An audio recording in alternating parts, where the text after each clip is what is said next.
안녕하십니까.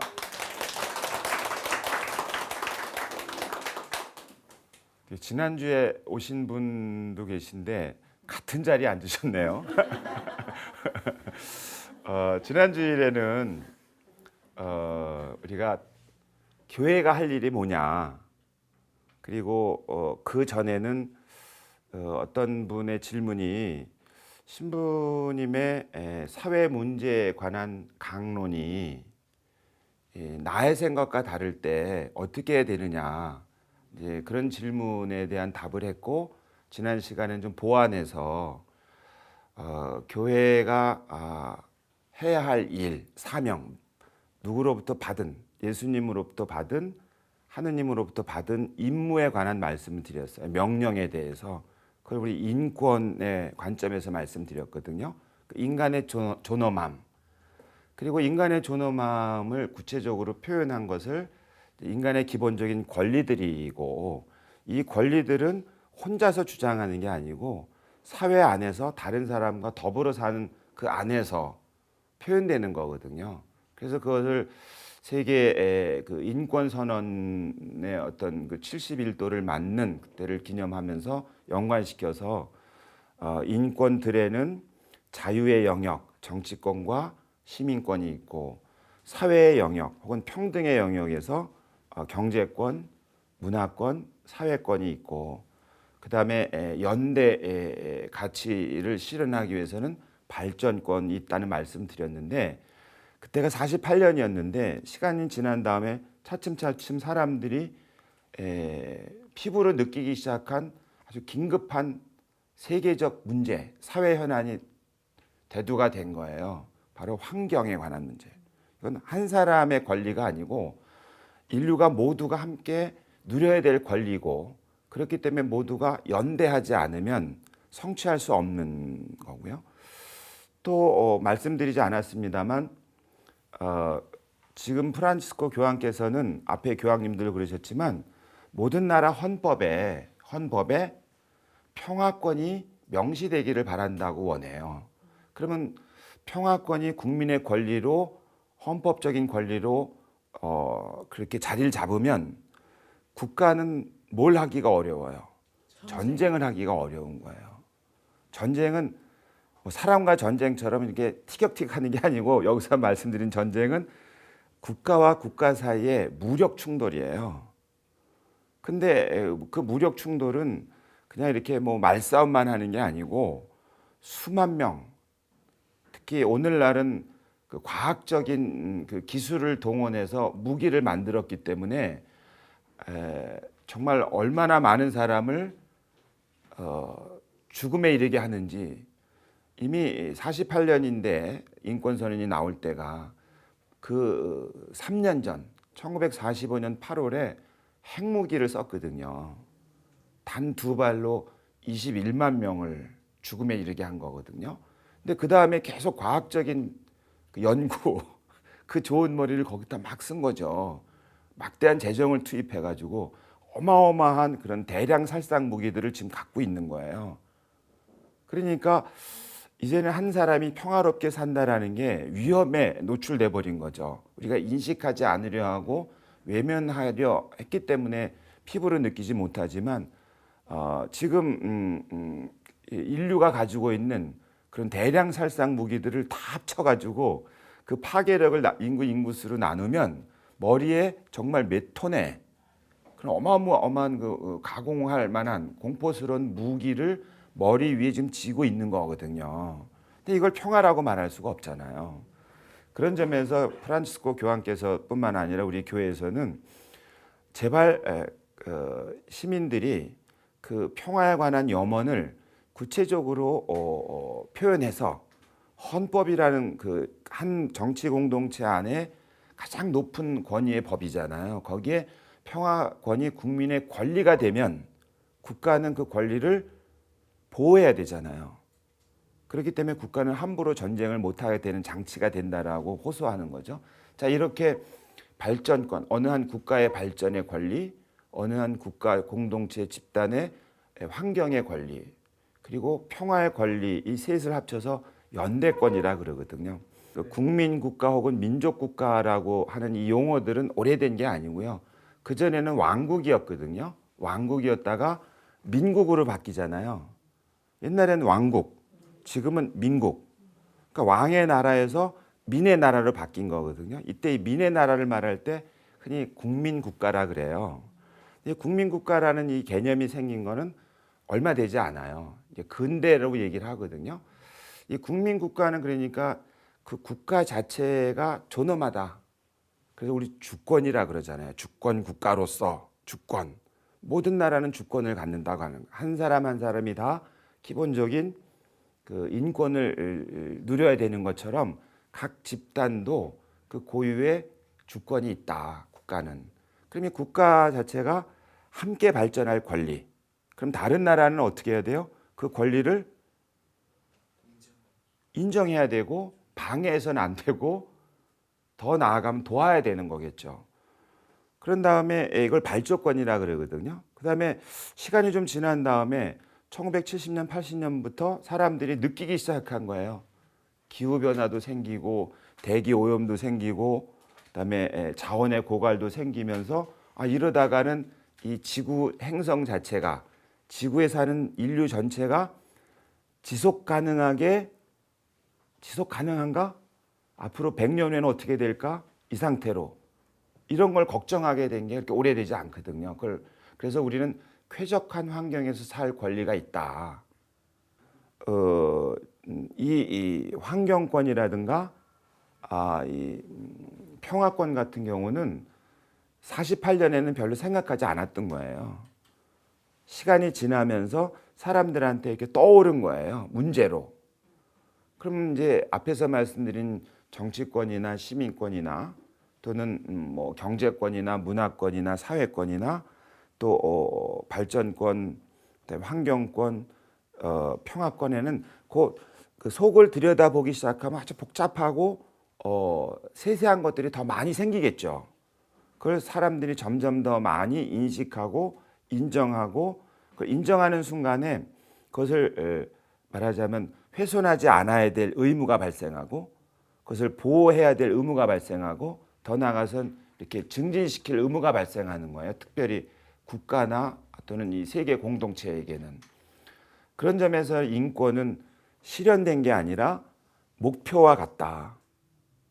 끊임없이 찾아가야 될 목표. 그럼 교회가 왜 이 문제에 관심이 있는가 하면 그 인간의 기본적인 권리의 바탕이 되는 것, 근거가 되는 걸 우리 교회는 인간의 존엄함이라 그러고 그 존엄함은 어디서 오는가? 바로 하느님에게서 온다. 우리는 그렇게 믿는 거예요. 그리고 하느님께서는 사람을 당신의 모상대로 만드셨으니까 우리 사람의 존엄함의 다른 말은 우리는 하느님하고 레베루가 수준이 또는 좀 비슷그림이하다. 완전하지는 않고 다시 말씀드리면 우리는 하느님하고 이야기를 나눌 존재라는 거예요. 말이 통하는 존재. 하느님의 말을 들을 줄 아는 존재. 하느님의 뜻을 우리가 헤아릴 줄 아는 존재. 말하자면 하느님과 우리 사람은 유유상종할 수 있다. 그런 맥락에서 사람의 귀함은 적어도 하느님은 아니지만 하느님하고 대충 하느님하고 같이 대화할 수 있고 뜻을 헤아릴 수 있고 말할 수 있는 존재이기 때문에 그 귀함은 절대적이다. 누구나 다. 한 사람 한 사람 다. 그리고 그것을 실현하는 방법으로 인간의 기본적인 권리들이라는 것으로 나타난 것이고 그래서 교회 사명은 바로 그 인간의 기본적인 권리들을 수호하는데 증진하는데 교회는 그 사명을 받았다. 이렇게 정리를 하는 거죠. 그런데 이제 지난 시간에 잠깐 말씀드렸지만 이렇게 말씀드릴 때는 고개를 끄덕일 수 있으나 세부적인 내용으로 들어가게 되면 아주 복잡해지는 거죠.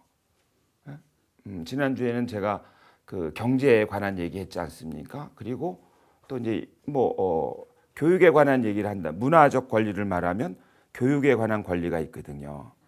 그럼 지난 시간에 말씀드린 것처럼 공교육이 있고 사교육이 우리나라에서는 말이죠. 그럼 이런 경우는 굉장히 복잡한 또는 굉장히 다양한 주장이 여기에 개입이 돼요. 사교육의 큰 문제는 부모님의 재력 정도에 따라서 아이들의 교육의 권리, 학습의 권리가 훼손된다는 거거든요. 부모님이 재력이 좋으면 좋은 교육 상품을 사서 아이들에게 줄 수가 있고, 부모님의 재력이 떨어지면 그렇게 못하는 거죠. 그럼 아이는 자기 탓, 자기 책임, 자기의 어떤 몫을 하나도 거기에 관여되지 않았는데 오로지 부모님 때문인 거잖아요. 그러면 차별받는 거예요, 그게. 이 문제를 어떻게 해결할 거냐, 얼마나 어려워요. 우스갯소리로 하느님이 오셔도 우리나라에서는 교육 문제 해결 못 하신다는 거예요. 그만큼 부모님들의 이 열정이, 교육열이 어마무시하게 아주 강력한 거거든요. 쉽지가 않으면 우리는 알잖아요. 그러면 할 수 있는 일이 뭐겠어요? 제가 만약에 강론 시간에 이 문제를 얘기했더니 어떤 청년이 나랑 생각이 다르다, 이렇게 생각할 수 있는 거예요. 그러면 그때 헤어져? 그게 아니고 너는 너대로 나는 나대로. 근데 분명히 이거는 문제라고는 인식을 하잖아요. 사회 문제라고. 그러면 이 문제를 2차 바티칸 공의회에서는 평신도 사도직에 관한 교령에서는 그 문제를 사제들과 일치해서 성당으로 가지고 들어와서 연구하고 논의하고 해결책을 찾으라고 하는 거예요. 왜? 그리스도의 구원에는 인간 구원만 있는 게 아니고 현세 사물 질서, 현세 질서의 개선도 포함이 되는데, 그 말은 현세 질서 안에 복음 정신을 침투시켜서 질서를 완성하는 것도 그리스도께서 하시는 구원 사업이다라고 밝히거든요. 그런 제도를 개선하는 것, 제도를 개선함으로써 내 이웃이 차별을 받지 않도록 하는 것도 복음화 사업이다. 근데 우리는 이제 그런 세상의 문제를 성당에 가지고 와서 이야기하는 것도 어렵고, 강론 시간에 말하면 막 째려보고, 물론 강론도 잘해야죠. 근데 이런 것을 단순히 세상의 논리로 말하라는 게 아니고요. 조금 전에 말씀드린 것처럼 복음 정신을 현세 질서에 침투시키는 거예요. 그러니까 뭐 세상의 철학을 얘기하고 세상의 사상을 주장하고 세상의 이데올로기를 막 강조해, 이런 것은 강론 시간에 할 일이 아니고 그런 인문학 교양 시간에 할 일이고, 강론은 복음 정신으로 현세 질서를 개선할 수 있는 그것을 알리는 것이죠. 그럼 복음 정신이 뭔가 뭐 그렇게 어렵지 않아요. 내 이웃을 네 몸처럼 사랑하라도 있고요. 또 한 가지 우리 이 사회 문제랑 관련해서는 아주 황금률이라고 하는 게 있거든요. 아주 골든 룰, 정말로 최고의 어떤 원리죠. 뭐요? 남이 너에게 해주기를 바라는 그대로 너도 남에게 해주라는 거예요. 그래서 그거를 교회에서는 이 시대의 징표가 뭔지를 파악하라. 긍정적인 게 부정적인 게 있죠. 세상에는 그렇지 않겠습니까? 발전이라고 다 좋은 게 아니거든요. 발전했는데 그늘이 있을 수 있잖아요. 우리 사회는 이제 경제적인 얘기를 하자면 고도 압축 성장을 했어요. 그래서 이만큼 살게 됐죠. 근데 또 다는 아니란 말이죠. 그 가운데에서 일부의 분들의 경우는 이 발전의 결실에 전혀 접근하지 못해요. 그걸 우리는 양극화라고도 말하고 빈익빈 부익부라고도 말하죠. 전체를 놓고 보면은 창고가 굉장히 커졌는데 몫으로 돌아갈 때 있어서는 어떤 사람은 굉장히 많은 걸 갖고 어떤 사람은 못 갖는단 말이죠. 우리 상대적 빈곤이란 말도 하지만 이럴 때 그러면 어떡하라. 자유주의 사상에서는 그냥 그건 당연한 거야 라고 말할 거고, 극단적인 사회주의는 그것을 전부 다 공유하자 할 수 있는 거예요. 개인이 못 갖게 하고. 근데 교회는 그렇게 말하지 않거든요. 교회는 남이 네가 배고픈 거 싫으면 남 배고픈 거 싫다. 그럼 배고프게 하지 말라. 그럼 배고픈 사람이 있으면 어떡하냐. 자유주의에서는 일해 하는 것을 끝날 거고 네가 벌어서 먹어 할 거고, 극단적인 사회주의에서는 이 사람 거 뺏어다 주자 이렇게 될 거잖아요. 근데 교회는 그렇게 말하지 않고 네 거 너한테 지금 있는 거 있지 않습니까? 그거 너한테 맡긴 거다. 그러니까 나한테 있는 재물, 권리 인정하되 그것을 하느님의 그 모든 재화에 담긴 뜻은 모든 사람을 위하여예요. 모든 사람을 위하여. 너만을 위해서 너한테 줄게가 아니고 너한테 맡긴 것, 그것은 모든 사람을 위한 것임을 잊지 말고, 그럼 이걸 사용할 때는 어떻게 사용해야 돼요? 나만을 위해서 사용하는 게 아니라 마치 모든 사람의 것인 양 사용하라. 이것을 교회에서는 재화의 모든 재화입니다. 보편, 모든 사람을 위한 목적을 갖고 재화는 존재한다. 그리고 그럼 사용할 때 소유권이 있잖아요. 사용할 때는 모든 사람은 자기 삶의 적절한 수준의 품위를 유지할 수 있도록 세상에는 재화를 이용할 권리가 있다. 근데 한계가 있잖아요. 한계가 있을 때 제도나 법으로 그것을 보장하도록 하라는 거죠. 교회가 얘기하는 바는. 물론 당연히 그 공동체의 조건을 고려해야 돼요. 지금 말씀드린 건 얼마나 좋은 말씀이에요. 근데 현실이 안 그럴 수 있기 때문에 항상 이럴 때는 그 공동체가 처한 조건을 항상 신중하게 고려해서 그런 길을 가도록 권하는 거죠. 그리고 이런 것을 재화의 공동 사용권이라 그럽니다. 우리 교회는 안 들어보셨죠? 이런 말씀 드리면 아니 무슨 그딴 소리를 하고 그래. 자유주의 사상을 갖고 있는 사람들에게는 더 이상하고 사회주의 사상을 갖고 있는 사람은 둘 다 이상한 거예요. 이 둘은 거의 막 충돌하잖아요. 근데 교회는 자유주의 사상이든 사회주의 사상이든 재화랑 관련했을 때 이 재화가 사람에게 얼마나 유용하냐가 기준이에요. 그것도 모든 사람에게인데 현실은 모든 사람일 수 없잖아요. 그럼 어떻게 해요? 그냥 가만히 있어요? 아니죠. 그 공동체 안에서 가장 약한 사람을 기준으로 삼는 거예요. 가장 약한 사람. 제가 그 지난 시간에 기초생활수급권이라는 말씀 드렸잖아요. 그게 바로 사회적으로 가장 약한 사람을 그 사회가 보호한다는 거예요. 물론 가장 약한 사람은 경제적으로 약한 사람일 수 있죠. 그다음에 정치적으로도 자기 목소리 못 낼 수 있어요. 문화적으로 소외될 수 있어요. 종교적으로 차별받을 수도 있어요. 이런 사람들은 한마디로 말하면 옴짝달싹 할 수가 없어요. 어찌할 도리가 없어요. 그런 사람들이 분명히 어느 사회나 존재해요. 그냥 경제적으로 가난한 사람만 있는 건 아니에요. 근데 사회가 예수님의 가르침에서는 그런 게 있습니다. 99마리 양, 1마리 양. 어떤 사람이 100마리 양을 가졌어요. 부자죠. 엄청 부자입니다. 요즘으로 따지면 아파트 한 100채 되는 거예요. 양은 그냥 양이 아니에요. 길거리에 뭐 양꼬치고기에 집에 파는 양 정도가 아니고요. 그 양은 그 당시에는 첫째로 계속 털을 주잖아요. 근데 그쪽 지방은 일교차가 너무 커서 겉옷이 굉장히 중요해요.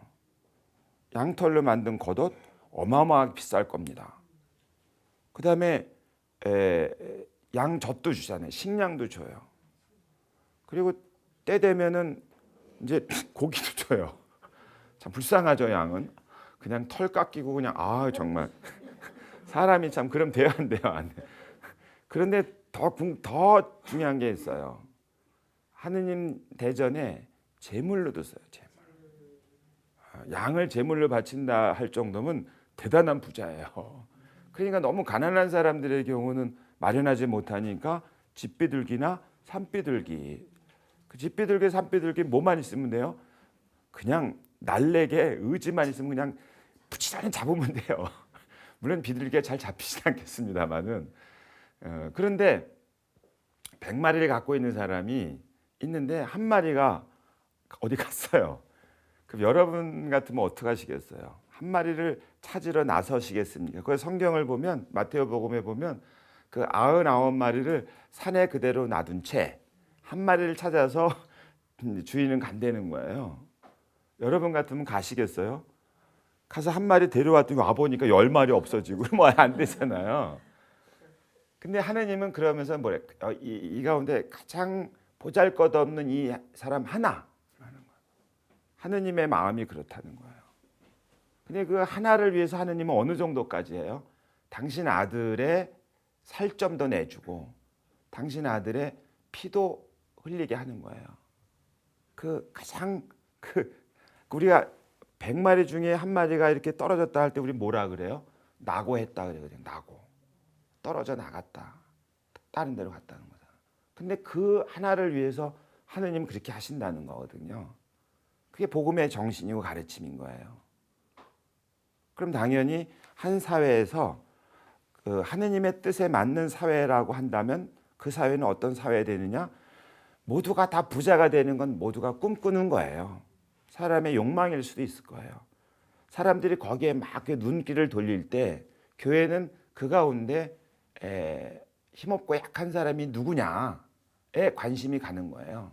그게 하느님의 마음이니까. 그래서 그를 일으켜 세우는 일이 교회가 할 일인 거예요. 그리고 사회에다 대고는 제발 좀 이 한 사람을 살리는 일에 앞장서라라고. 왜? 여러 사람이 모이면 뭐가 생겨요? 힘. 이 힘은 언제 써요? 이 힘은 넘어진 사람을 일으키는 데 쓰는 거지 서 있는 사람을 때려눕히는 데 쓰는 게 아니잖아요. 예? 조금 전에 한 사회 안에서 아까 제가 재화의 보편 목적이라고 말씀드리고 공동 사용권을 말씀드리고 그리고 이제 사회의 역량에 따라서 무엇을 가장 먼저 생각해야 되는가? 그 사회에서 가장 약한 존재들. 지금 프란치스코 교황께서는 이제 사람에게서 뿐만 아니라 돌멩이까지도 가요. 돌멩이가 지금 인류 전체를 놓고 볼 때는 가장 약하다고 봐요. 예를 든 겁니다만은. 예를 들어서 지금 기후변화 문제가 심각하잖아요. 그리고 온난화 문제도 심각하지 않습니까? 온난화. 그럼 따뜻해지는 거예요. 그러면 이 따뜻할 때 우리는 사람은 뭐 해요? 부채질을 하거나 또는 에어컨을 켜거나 해서 시원하게 자기를 지킬 수가 있는데 못 지키는 피조물이 있어요? 흙은 시간 지나면서 모래로 바뀌어 부서져 버려요. 모래가 된 거. 지구가 사막화된다는 말이 그 말이에요. 실제로 사막이 면적이 넓어지니까. 그러면 흙은 아무런 저항도 못하고 자신이 부서지는 거예요. 프란치스코 교황은 이 현상을 보고 내가 몸이 있는데 내 몸이 부서지는 듯한 아픔을 느낀다는 거예요. 이 몸은 바깥 세상하고 만나는 거잖아요.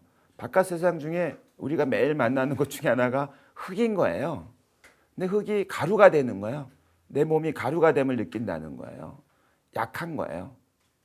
그러니까 가장 약한 존재인 그 흙부터 이제 부서지고 흙에 살아야 될 풀이 사막에서 못 사니까 풀이 죽고 풀도 저항을 못하고 죽는 거죠.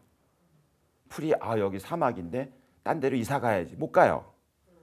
그러면 풀 먹는 초식 동물도 또 없어지고 초식 동물을 사냥하는 육식 동물은 그나마 힘이 좀 세니까 떠나요. 떠나고 나니까 이제 그 땅과 농업과 목축과 사냥하는 가장 소박한 사람들은 더 이상 생계의 터전이 그게 없어지니까 어떻게 돼요? 살던 동네를 떠나야 되는데 떠났으면 그 이유식을 받아줘야 되잖아요. 사람들이 안 받아준단 말입니다. 왜? 아프리카 대륙 자체가 그러니까. 그래서 이 대륙을 탈출하기 위해서 바다를 건너는데 그렇게 많은 사람이 빠져 죽은 거예요. 지난 한 10여 년에 걸쳐서 무려 10,000명 이상이 빠져 죽었다는 거죠. 근데 그거 공통점은 뭐예요? 정말로 가슴 아프지만 힘이 없는 힘이 없는, 힘이 약한, 그리고 힘이 덜한 존재들, 사람 포함에서부터 쓰러지는 거예요. 그러면 이 손은 어디다 써야 돼요? 힘없는 쪽을 누르는 데 써야 됩니까? 일으키는 데 써야 되잖아요. 이런 걸 교회는 보조성의 원리라 그래요. 그래서 이런 내용들은 전반적으로 보면 인간의 존엄함을 표현하는 인권들을 신장시키는 일이야말로 교회가 마땅히 수행해야 될 사명이다. 그래서 신부님의 강론도 복음 정신에 맞게 현실의 문제를 설명해야 되고, 복음을, 그리고 그런 문제들을 교우들하고 생각이 다르고 뜻이 다르더라도 그 세상의 문제를 성당에 가지고 들어와서 논의하고 연구하고 해결책을 모색하는 것 자체가 마땅히 교회가 해야 될 일이다. 그게 지난주에 어떤 그 전주까지의 어떤 사회 문제에 관련한 그 교회의 사명의 어떤 답이라고 할 수 있을 것 같아요. 죄송합니다. 그 질문 기회를 안 드려서 질문 받겠습니다. 오늘날 교회는 정말 사랑을 실천하고 있나요? 현재 우리 교회가 기도뿐만 아니라 사회 속에서 사랑을 실천하기 위해 어떤 모습으로 살아가고 있는지, 또 어떤 방법으로 실천하려고 노력하는지 알고 싶고요. 또 이 가톨릭이란 큰 범위 안에서 수도원들이 개별적으로 선행하는 거 말고 한국 교회가 행하고 있는 그 사랑이 무엇인지 알고 싶습니다. 저도 보긴 봤는데 질문을 또 이제 기억하려니까 혹시 제가 그 다른 데로 가면 그때 말씀하세요. 제가 조금 전에 인간의 존엄함을 얘기를 하고 그러면서 잠깐 이 예수님의 그 가르침의 핵심 중에 내 이웃을 내 몸처럼 사랑하라도 있고, 또 남이 너에게 해주기를 바라는 그대로 너도 남에게 해주라. 또 그걸 거꾸로 말하면 네가 당하고 싶지 않은 거 남도 당하고 싶지 않다, 이런 말씀 드렸잖아요. 사람이 가장 갈망하는 건 아마 사랑일 거예요. 그리고 우리가 성부, 성자, 성령을 설명할 때도, 이 삼위일체를 설명할 때도 사랑으로 많이 설명을 해요. 사랑은 사랑이 있고, 사랑이 그냥 이렇게 붕 떠 있는 게 아니거든요. 공처럼 이렇게 허공에 떠 있는 게 아니고, 사랑은 필연적으로 사랑을 주는 자, 사랑을 받는 자가 있는 건데, 이 관계가 있잖아요. 근데 이 사람이라고 쳐봐요. 이 둘의 관계는 사랑으로 엮여 있다고 하잖아요. 근데 두 사람 또 사랑이 아니잖아요. 둘은 둘일 뿐이고, 둘을 그냥 어떻게 하나로 묶는 어떤 힘으로 사랑을 우리는 얘기를 하잖아요. 물론 미움도 있겠습니다만, 미움은 갈라놓는 거지만, 그러니까 하나로 만드는 힘, 사랑만큼 강한 게 없다. 그건 우리가 일상에서도 경험할 수 있는 거거든요. 그런데 사랑은 분명히 또 둘은 아니에요. 그럴 때 성령을 얘기하는, 성부와 성자와 성령의 관계를 사랑의 관계로 설명을 해요. 또는 태양과 빛과 열로 설명하듯이 이렇게요. 그러니까 사랑은 우리 그리스도교가 그대로 그리스도 교이냐 아니냐를 보여주는 가장 분명한 표지입니다. 사랑이 있으면 그리스도 교회, 없으면 아닌 거죠. 근데 이거는 꼭 그리스도 교회만이 아니라 모든 인간의 어떤 하느님이 심어놓은, 하느님께서 그 성령을 통해서 우리를 재촉하는 어떤 무엇이라고 볼 수 있는데요. 이런 얘기는 쉽게 할 수 있어요. 그런데 구체적으로 사랑을 실천한다고 말할 때는 조금 달라져요. 예를 들어서 우리 그리스도 교회를 베네딕토 16세 교황께서는 아주 간명하게 이렇게 정리를 하거든요. 우리가 그리스도 교회라고 말을 하려면 세 가지가 반드시 있어야 된다. 이 셋은 전부 다 별개의 것이 아니라 서로 긴밀하게 결합되어 있고 상호 보완한다. 하나는 하느님의 말씀이 우리에게 있어야 돼요.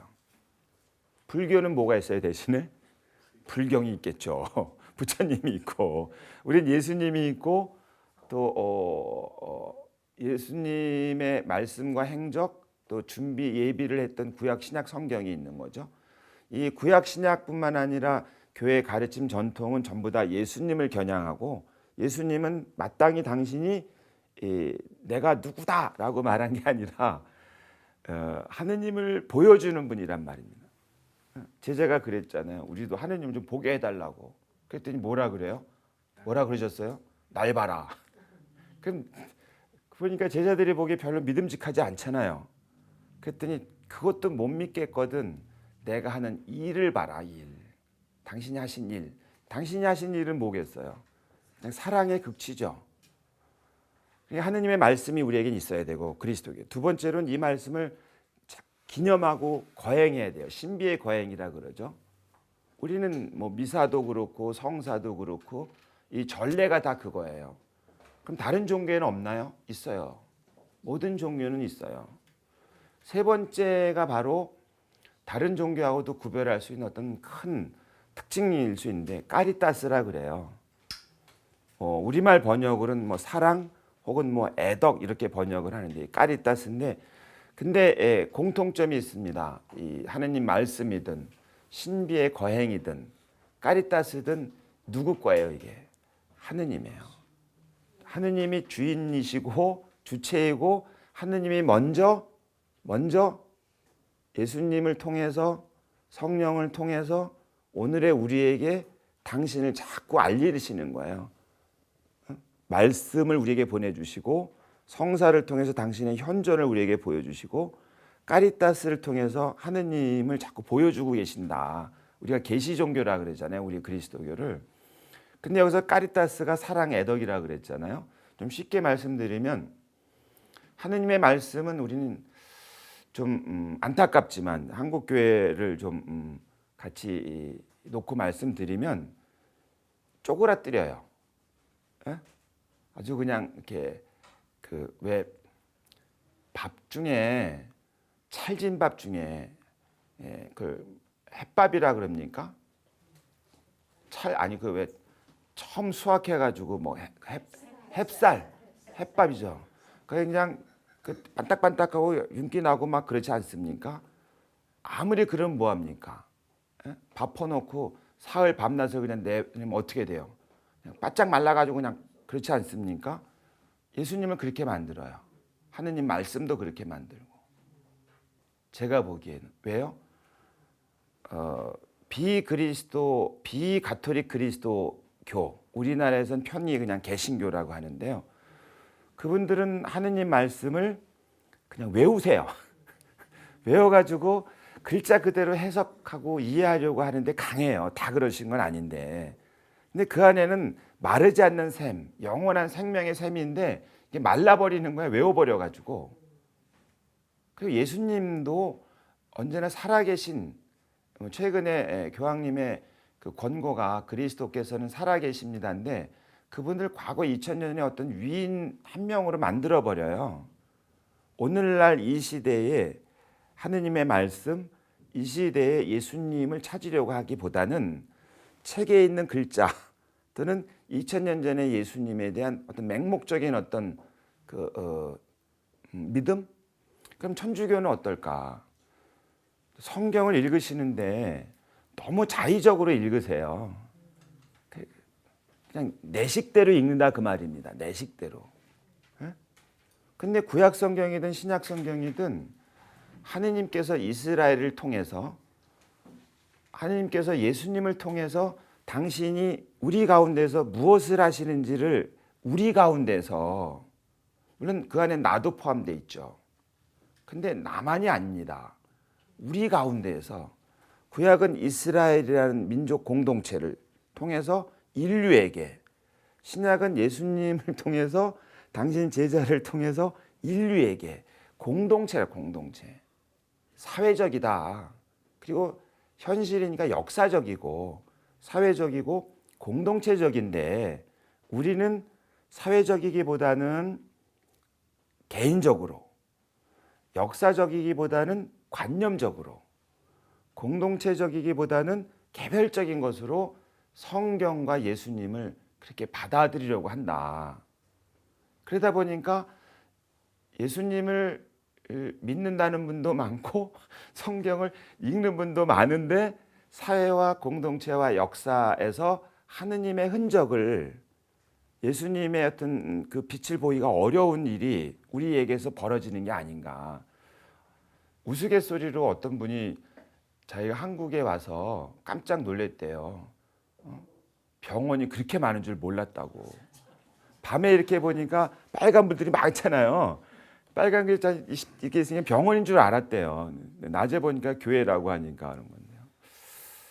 그리고 이제 이 신비의 거행도 마찬가지예요. 성사는 제가 첫 시간에도 말씀드렸지만 밥이라 그랬잖아요. 밥 먹고 뭐 해요? 밥 먹고 자면 뭐 돼요? 옛날 어르신들은 밥 먹고 바로 누우면 소된다 그랬거든요. 사람이 소가 되면 안 되잖아요. 밥 먹고 제가 그때 도시락 얘기를 했는데 어머니들이 자녀들 도시락 싸줄 때는 이거 가지고 가서 학교 가서 선생님 말씀 잘 듣고 공부 열심히 하고 친구들하고 잘 지내서 훌륭한 사람으로 자라거라. 그러려고 도시락 싸주지 않냐. 근데 도시락만 날름 먹고 공부 시간에 자고 친구들하고 싸워가지고 교무실 끌려가고 그리고 선생님 말씀 안 들어가지고 나중에 보면은 참 거시기 합니다라고 쓰고 그런데 도시락 먹고 집에 와가지고 어머니가 묻잖아요. 아버지가 학교 잘 갔다 왔니? 그러면 잘 다녀왔습니다. 그게 잘 다녀온 게 아니잖아요.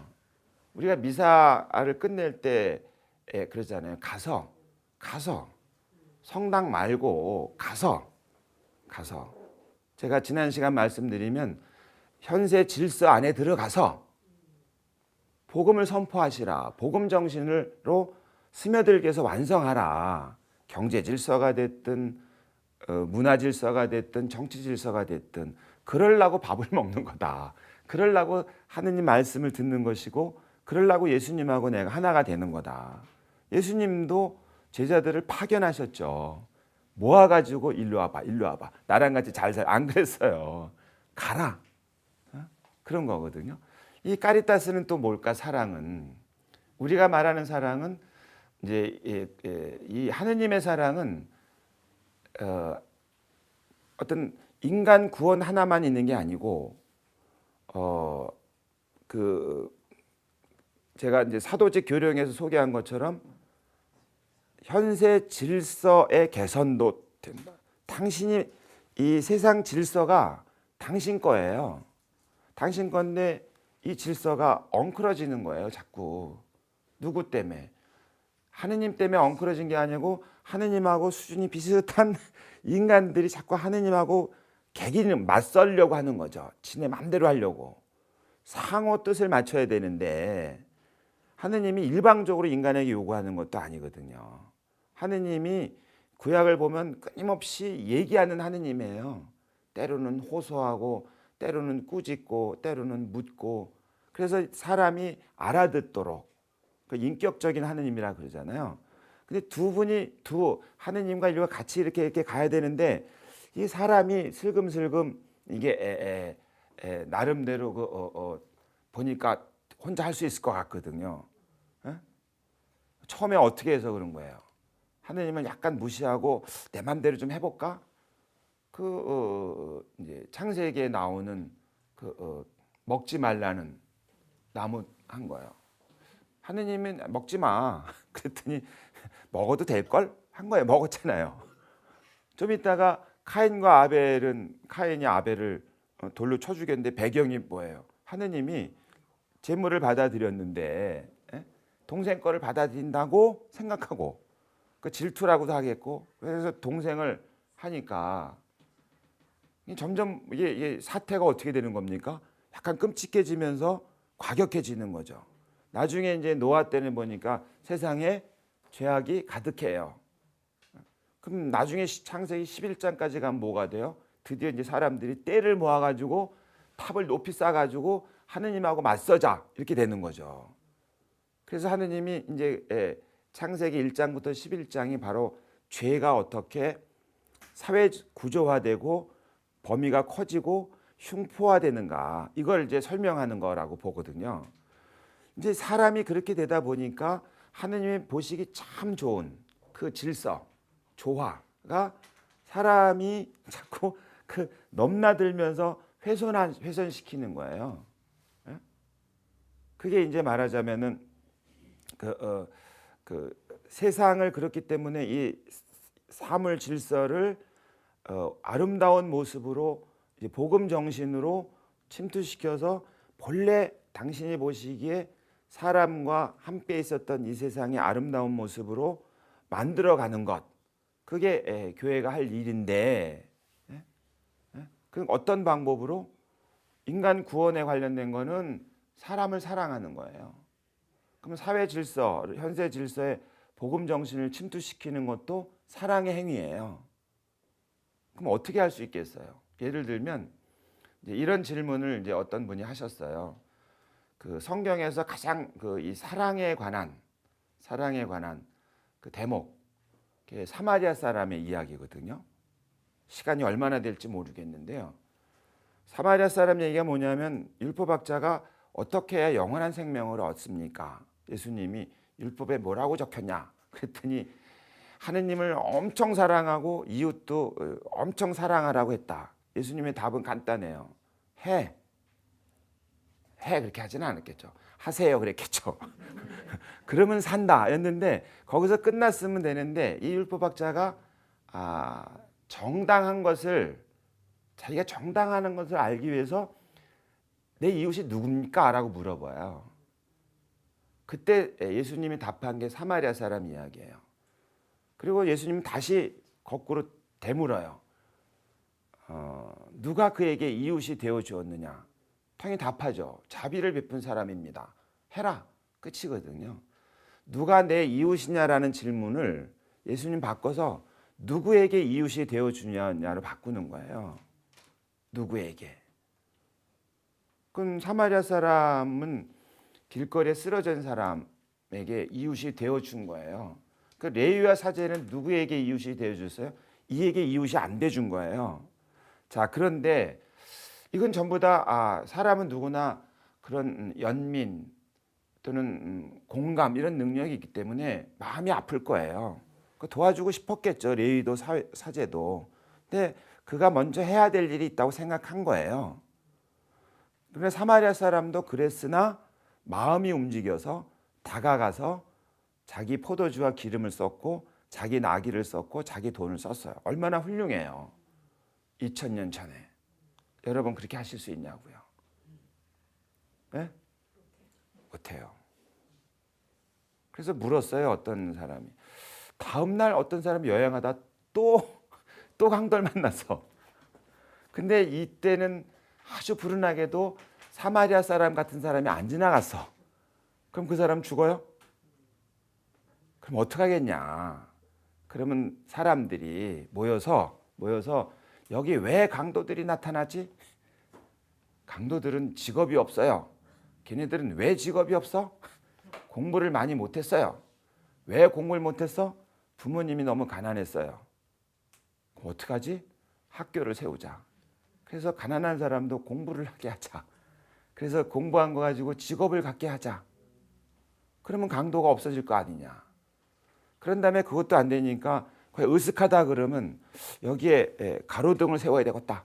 아니면 여기에 사람을 하나 세워야 되겠다. 이런 결정을 해야 돼요. 그러면 다음 날 누가 가더라도 다시는 강도당하지 않을 것이고 설령 당하는 위험이 있더라도 거기에 경계를 쓰는 사람이 막아줄 수 있게, 완벽하지는 않아도. 자, 이런 구상을 한다고 쳐봐요. 그럼 뭐가 필요해요? 사람들이 모여서 합의를 해야 되잖아요. 한 개인이 하는 게 아니고 사회가 하는 행동이 되는 거예요. 사회가. 의사결정을 하려니까 거기에 필요한 경비가 들지 않겠습니까? 그럼 돈을 좀 모아. 그래야 되잖아요. 그렇잖아요. 학교도 세워야 되고 선생님도 모셔와야 되고 돈이 필요하잖아요. 그럼 그걸 어떻게 법으로 해야 될 거 아니에요. 제도를. 그런 행위를 뭐라 그래요? 정치라 그래요. 그래서 교회는 어떻게 사랑을 실천하는가? 오늘날 개인이 개별적인 사안별로 이웃을 사랑하고 그를 도울 수 있어요. 일으켜 세울 수 있어요. 그게 굉장히 중요합니다. 그게 없으면 아주 삭막하죠. 그렇죠? 근데 이런 마음이 있어야 아유 안타까워. 정말 내가 해주고 싶은데 못 해주겠네 할 때 같이 할 수가 있잖아요. 그런 마음이 있어야. 근데 이런 것을 앞에 것을 개별 행동을 재촉하는 사랑이라 그래요. 개별적 사안에서 개인이 최선을 다해서 이웃을 사랑할 수 있어요. 근데 이것 가지고 지금 사회는 불가능하게 됐다. 그래서 이것을 사회가 공동으로 어떤 제도와 법을 만들어서 어려운 사람이 곤란함에 처하지 않도록, 강도당하지 않도록 혹은 그런 일을 겪은 사람이 일어날 수 있도록 하는데 이걸 사회가 함께 제도와 법을 그걸 사회적 중개라 그러거든요. 어떤 제도적 장치로 이런 것들을 사회 및 정치 차원의 사랑이라 그래요. 이 세 가지가 있어야 그리스도 교회다. 하느님의 말씀, 예수님이 있어야 되고 그 정신이 항상 살아 있어야 하고 그리고 신비의 거행, 성사가 있는데 이 성사는 우리 안에서만이 아니라 세상을 변화시키고 세상을 개선하고 사람을 사랑하기 위한 힘으로써 성사로 파견받은 교회의 어떤 표지가 되는 것이고 그리고 여기서 가장 구체적으로 드러내는 것을 사랑이라고 하는데 이 사랑을 두 가지로 나눈다면 개별 행동을 재촉하는 사랑도 있으나 점점 사회 차원의 정치 차원의 제도와 법을 이용해서 어려움에 처하지 않도록 이웃이 그리고 어려움에 처한 이웃을 일으켜 세우도록 하는 행동도 사랑의 행위다. 까리타스다. 이렇게 설명할 수가 있습니다. 그래서 한국 교회는 그런 점에서는 이 개별 행동의 사랑은 할 수 있을 것 같아요. 근데 이 제도적 차원의 사회 차원의 정치 차원의 사랑을 재촉해야 되겠죠. 예, 사회가 합의를 해야 되니까 사회는 누구예요? 여러분이에요. 여러분이 동네에서 가족뿐만 아니라 동네에서 지역에서뿐만 아니라 여러분이 사회 구성원이잖아요. 그 여러분 가운데 그런 정치를 하도록 여러분들이 재촉을 해야 되는 거예요. 그게 평신도 사도직이에요. 평신도의 몫은 뭐냐? 사도직은 뭐냐? 현세 질서의 복음 정신을 침투시켜서 완성시키는 거거든요. 어떤 모습으로? 사회 및 정치 차원의 사랑을 실천할 수 있도록 사회 질서를 바꾸는데 매진하는 것. 그러려고 여러분이 성당에 와서 하느님 말씀도 듣고 성취에도 영하시는 거다. 이렇게 정리해 볼 수가 있습니다. 그런데 그 점에서는 아직 한국 교회는 약한 것 같다. 그리고 오히려 개별 행동을 재촉하는 사랑을 강조하는 것 같다. 왜냐하면 뒤에 부분 같은 경우는 사회적 참여라는 게 필요하거든요. 현실을 자꾸 얘기해야 됩니다. 지금의 제도를 연구하고 논의하려니까 지금을 봐야 되잖아요. 이게 부족하다, 이건 지나치다 이런 얘기를 해야 되잖아요. 그럼 이거는 현실적으로는 논쟁거리가 되는 거죠. 그럼 이게 듣기 싫다, 시끄럽다, 분열을 일으킨다, 말하지 말자 이렇게 되면 개별 행동으로서의 사랑만 강조하는 결과를 또 가져오게 되는 것 아닌가 그런 인상은 같습니다. 질문의 답은 잘 안 됐을 거라고 생각합니다만 다음 기회에 또 좀 보완하도록 하겠습니다. 오늘 여기까지 말씀드리고요. 다음 주에 또 뵙도록 하겠습니다.